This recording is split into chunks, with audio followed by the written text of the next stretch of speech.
আপওয়ার্কে winning cover letter কিভাবে লিখবেন? আমরা সবাই জানি আপওয়ার্ক হচ্ছে বর্তমানে সবচেয়ে বড় মার্কেট প্লেস।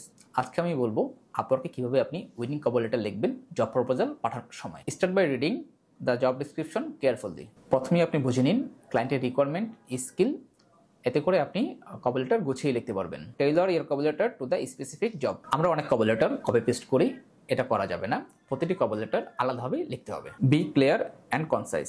কভার লেটার অনেক বড় করা যাবে না। প্রথমে আপনি শুরু করুন কাজটি আপনি কিভাবে করবেন, কি কি পয়েন্ট থাকবে এবং কাজটি করতে কতক্ষণ সময় লাগবে। Attach some live sample or portfolio. Cover লেটারে অবশ্যই আপনার প্রিভিয়াস কাজের স্যাম্পল এবং আপনার পোর্টফোলিও অ্যাড করুন। এতে করে ক্লায়েন্ট আপনার কাজ সম্পর্কে ধারণা পাবে এবং আপনার কাজ পেতে সহজ হবে। End with a call to action. Cover লেটারের একদম শেষের দিকে আপনি ক্লায়েন্টকে কাজের ব্যাপারে কিছু প্রশ্ন করুন। এতে করে ক্লায়েন্ট আপনাকে ইনবক্সে আসতে পারে এবং আপনার কাজ পেতে সহজ হবে।